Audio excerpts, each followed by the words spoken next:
Hello everyone.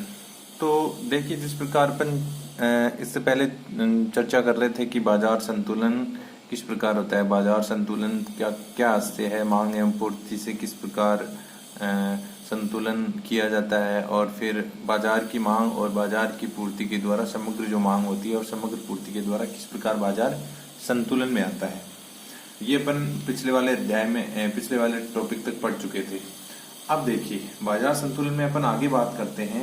तो अपन ने ये भी पढ़ लिया था कि भाई बाजार संतुलन में किस प्रकार मांग का आधिक्य होता है और किस प्रकार पूर्ति का आधिक्य होता है, कि कहाँ तो मांग ज्यादा होती है और कहाँ पूर्ति ज्यादा होती है, डिमांड उतनी नहीं होती है जितनी सप्लाई होती है, और कहाँ सप्लाई ज्यादा होती है, मांग कम होती है, और किस प्रकार संतुलन की स्थिति को प्राप्त किया जाता है। ये अपन इससे पहले तक पढ़ चुके थे। अब आज अपन पढ़ेंगे मांग व पूर्ति में परिवर्तन का संतुलन पर प्रभाव। मांग व पूर्ति में परिवर्तन का संतुलन पर प्रभाव। कहने का मतलब ये है कि मांग एवं पूर्ति में किस प्रकार परिवर्तन होता है और उस परिवर्तन से किस प्रकार पूर्ति में परिवर्तन होता है। कि जैसे अपन बात करते हैं, पहले अपन एक एक को लेंगे। जैसे मांग में परिवर्तन से संतुलन किस प्रकार प्रभावित होता है, फिर अपन पूर्ति में परिवर्तन से संतुलन किस प्रकार प्रभावित होता है, फिर अपन इसके आगे पढ़ेंगे मांग एवं पूर्ति जब दोनों में परिवर्तन होता है तो उससे संतुलन पर क्या प्रभाव पड़ता है। देखो, मांग एवं पूर्ति से संतुलन, भाई मांग क्या होती है, मांग का नियम आप पढ़ चुके हो। मांग होती क्या है ये आप इससे पहले आप पढ़ चुके हो। मांग किन किन बातों से प्रभावित होती है ये आप पढ़ चुके हो, ये सारी बातें। तो सबसे पहले अपन करते हैं इसमें मांग में परिवर्तन का संतुलन पर प्रभाव।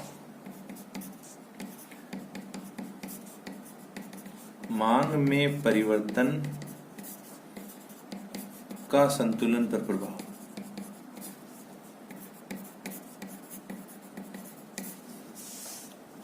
कि मांग में परिवर्तन हो। अब परिवर्तन एक वर्ड आता है, देखो परिवर्तन जो वर्ड है उसका अर्थ से ये होता है कि परिवर्तन का मतलब होता है कि वो बढ़ भी सकती है और वो कम भी हो सकती है। परिवर्तन दोनों चीजों को इंडिकेट करेगा। परिवर्तन का मतलब ये नहीं है कि उसमें वृद्धि हो, परिवर्तन का मतलब है उसमें बदलाव होना। बदलाव पॉजिटिव भी हो सकता है और नेगेटिव भी हो सकता है। तो देखो अपन डायग्राम बनाते हैं, डायग्राम से अच्छे से समझ में आ जाएगा।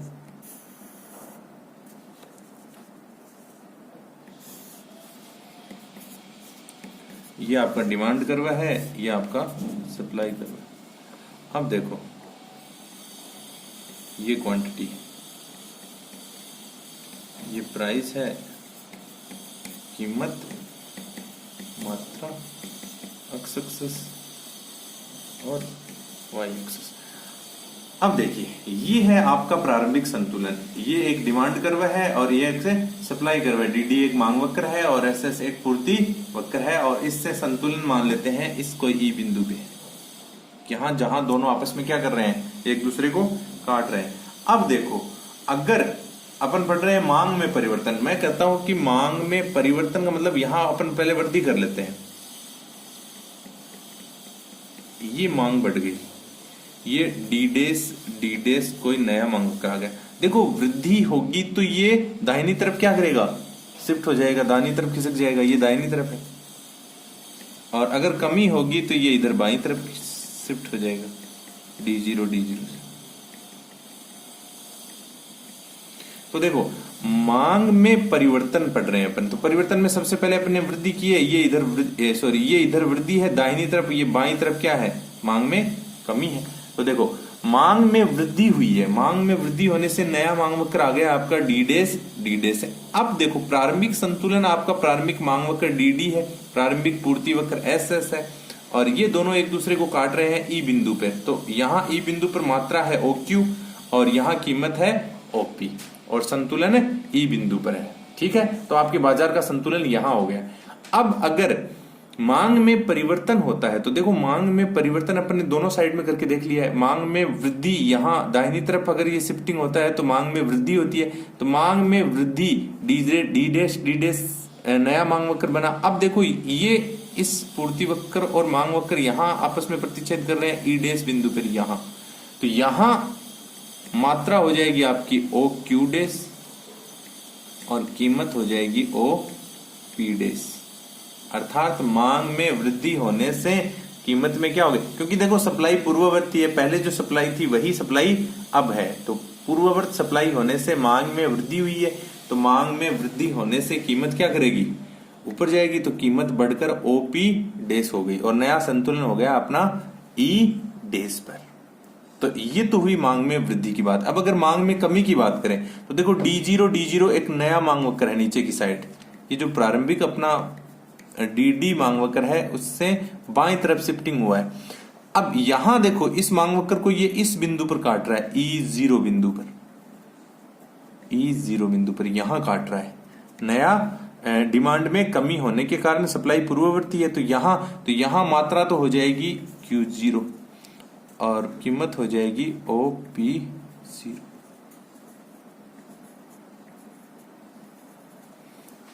ठीक है, और नया संतुलन हो जाएगा E0 बिंदु पर। तो इस प्रकार अपन ने मांग में परिवर्तन करके, परिवर्तन अर्थात मांग वक्र में वृद्धि और मांग वक्र में कमी कर कर अपन ने बाजार के संतुलन को समझा।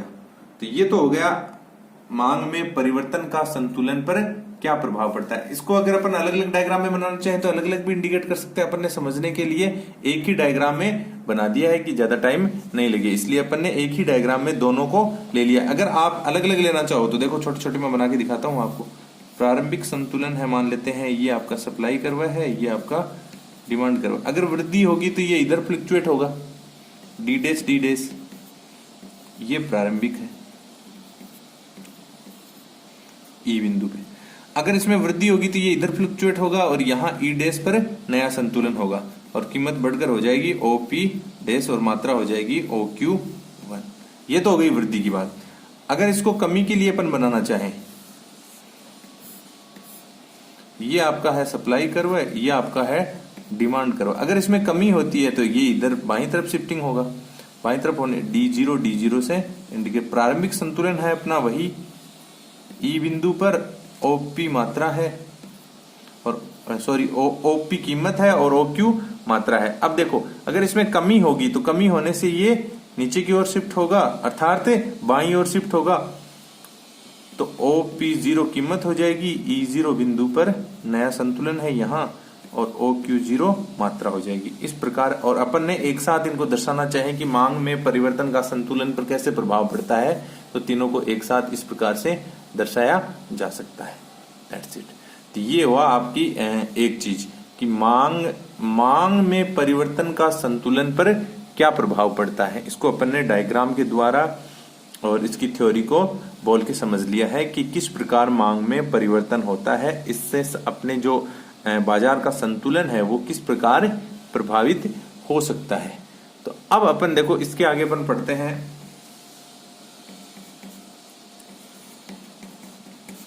पूर्ति में परिवर्तन का संतुलन पर प्रभाव। पूर्ति में परिवर्तन होता है तो उससे जो संतुलन है वो किस प्रकार प्रभावित होता है। तो देखो ये तो आपको पता ही है कि मांग वक्र कौन सा है और पूर्ति वक्र कौन सा है। मांग वक्र ये नेगेटिव स्लोप वाला है और पूर्ति वक्र ये पॉजिटिव स्लोप वाला है। तो पहले अपन ने नेगेटिव स्लोप वाला जो वक्र था उसके बारे में अपन पढ़ चुके हैं। अब देखो अब अपन पूर्ति में परिवर्तन का संतुलन पर प्रभाव पड़ते हैं। तो देखो पूर्ति में भी जैसे ही मांग में वृद्धि हुई थी, मांग में कमी हुई थी, वैसे ही अब मांग तो क्या रह जाएगी, कांस्टेंट स्थिर रह जाएगी और पूर्ति में परिवर्तन को अपन पढ़ेंगे। तो देखो डायग्राम पहले मैं दोनों को अलग अलग ही कर देता हूं। पहले मांग में पूर्ति में ये आपका एक्स एक्सिस है, ये आपका वाई एक्सिस है। देखिए अब देखो डिमांड कर्व है उसको कांस्टेंट कर दिया, ये डिमांड कर्व है और ये है आपका प्रारंभिक पूर्ति वक्र और ये आपकी मात्रा है OQ और ये आपकी कीमत है OP। ठीक है, अब देखिए सबसे पहले अपन करते हैं पूर्ति में वृद्धि की बात। पूर्ति में वृद्धि का संतुलन पर क्या प्रभाव पड़ता है। तो देखिए पूर्ति में वृद्धि का मतलब वैसे ही जैसे मांग में वृद्धि हुई थी तो दाहिनी तरफ शिफ्टिंग हुआ, तो वैसे ही पूर्ति में भी वृद्धि होगी तो ये इस साइड में दाईं तरफ शिफ्ट हो जाएगी। नई पूर्ति है, आपकी वृद्धि हो रही है, तो एस डैश से दर्शा सकते हैं। अब देखो ये पूर्ति में वृद्धि हुई तो पहले प्रारंभिक संतुलन यहाँ ई बिंदु पर था, अब यहाँ पूर्ति ज्यादा होगी तो बढ़कर यहाँ आ गया वक्र, तो क्या होगा, पूर्ति ज्यादा होने से क्या होता है, कीमत कम हो जाती है। तो ये OP0 कीमत हो गई, OQ1 मात्रा हो गई, और ये ई डैश पे नया संतुलन हो गया। तो देखो पूर्ति में वृद्धि, जैसे बाजार में कोई वस्तु है अगर उसकी पूर्ति बढ़ जाए तो पूर्ति, मान लेते हैं केले हैं बाजार में, केले की वर्तमान कीमत 30 रुपए किलो है, OP, ये जो OP है ये 30 रुपए है। अगर केलों की सप्लाई बाजार में बढ़ जाए तो केलों की सप्लाई बढ़ जाएगी बाजार में, तो सप्लाई बढ़ने से डिमांड उतनी ही है, पहले जितने केले मांगे जा रहे थे बाजार में उतनी ही है, परंतु सप्लाई बढ़ने से नया संतुलन आ गया ई डैश बिंदु पर, और इस ई डैश बिंदु पर नया संतुलन आने से क्या हो जाएगी, कीमत केलों की क्या हो जाएगी, कम हो जाएगी। तो OP0 मान लेते हैं 25 रुपए केलों की कीमत हो गई, किसके कारण, पूर्ति में वृद्धि के कारण। अब देखो एक अपन डायग्राम और बनाते हैं इसके साथ में, ये है अपना डिमांड कर्व जो कि कांस्टेंट है, ये अपना पूर्ति कर्व प्रारंभिक, और यहां क्या है, ई बिंदु पर प्रारंभिक संतुलन है। अब देखो पूर्ति में कमी, जैसे डिमांड में कमी थी तो बाईं तरफ गया था, वैसे ही पूर्ति में भी कमी होगी तो ये बाईं तरफ जाएगा, तो बाईं तरफ यहां पूर्ति में कमी S0 कर देते हैं इसको, S0, ठीक है। OP प्रारंभिक कीमत है, मान लेते हैं वही केलों वाली बात है, तो प्रारंभ में जब इतनी डिमांड और इतनी सप्लाई के तहत ई बिंदु पर संतुलन में थे तो केलों की मांग इतनी हो रही थी, मान लेते हैं OQ मात्रा, और कीमत थी 30 रुपए। अब देखो अगर सप्लाई क्या हो जाए, कम हो जाए, पीछे से केले आए ही कम बाजार में, तो सप्लाई कम होने से मांग उतनी ही रहेगी। अगर मांग उतनी ही, देखो मांग वक्र वही है, तो सप्लाई अगर कम रहेगी तो सीधी सी बात है बाजार में क्या करेंगे, उतनी ही डिमांड है तो सप्लाई अगर कम रहेगी तो कीमत बढ़नी है, लाजमी सी बात है, और मात्रा हो जाएगी इतनी। तो देखो अगर सप्लाई कम होने के कारण E0 बिंदु पर अपन क्या आ गए, हम नए संतुलन में आ गए, तो इस E0 पर नए संतुलन में आ गए, ये Q0 मात्रा हो गई। तो E0 पर अगर संतुलन में आएंगे, कहने का मतलब है अगर बाजार में क्या हो जाएगी, पूर्ति कम हो जाएगी, सप्लाई में कमी आ जाएगी, तो सप्लाई वक्र नया चेंज हो जाएगा, ऊपर की ओर शिफ्ट हो जाएगा, या अपन कह सकते हैं बाईं ओर शिफ्ट हो जाएगा। बाईं ओर शिफ्ट होने के कारण, ये बाईं ओर शिफ्ट होने के कारण नया संतुलन है E0 बिंदु पर, जहां कीमत बढ़ जाएगी, क्योंकि डिमांड उतनी है पर सप्लाई उतनी नहीं हो रही है, उससे कम हो गई है, तो सीधी सी बात है वस्तु की क्या हो जाएगी, कीमत बढ़ जाएगी, और ये वृद्धि होने के कारण OP डैश नई कीमत आ जाएगी। 30 रुपए पहले थी, अब 35 रुपए नई प्राइस हो जाएगी, ठीक है। अब इन दोनों को अपन एक ही डायग्राम से दर्शाते हैं।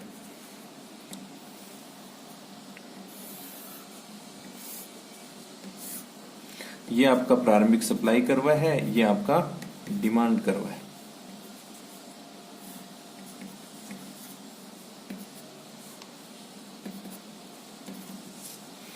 अब देखो ये प्रारंभ में अपन यहां पर क्या है, संतुलन में है ई बिंदु पर, ये OP कीमत है, ये मात्रा है Q, यहां प्रारंभ में संतुलन में है बाजार। अब देखो अब अपन पढ़ रहे हैं कि पूर्ति में परिवर्तन का संतुलन पर किस प्रकार प्रभाव पड़ता है। तो देखो पूर्ति में वृद्धि, एक बार तो मैं वृद्धि करता हूं, ये वृद्धि बढ़ा दी मैंने, S1 नई पूर्ति, तो नया संतुलन आ गया अपना OQ1, और ये आ गई कीमत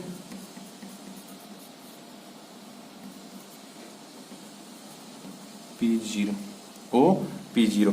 अर्थात अगर किसी वस्तु की पूर्ति बढ़ जाएगी तो मान लेते हैं ये E डैश, तो नया संतुलन है, प्रारंभिक संतुलन यहां है। अगर किसी वस्तु की पूर्ति क्या हो जाए, बढ़ जाए, तो पूर्ति में वृद्धि अर्थात दाहिनी तरफ शिफ्टिंग, दाहिनी तरफ शिफ्टिंग होने से नया संतुलन है ई डैश बिंदु पर।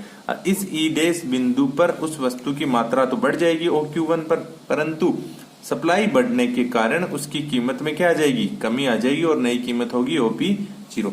अगर इसी डायग्राम में अपन बनाना चाहें, अगर उस वस्तु की सप्लाई कम हो जाए, पहले तो अपन ने सप्लाई बढ़ाई थी, अब अपन सप्लाई S0 से नया सप्लाई वक्र बनाया, और संतुलन डिमांड कर्व वही है, देखो एज इट इज, तो नया संतुलन हो गया अपना E0 पर, यहाँ E1 पर था, यहाँ E0 पर हो गया, क्वांटिटी हो गई Q0, परंतु कीमत क्या हो गई, बढ़कर OP बेस हो गई। क्यों?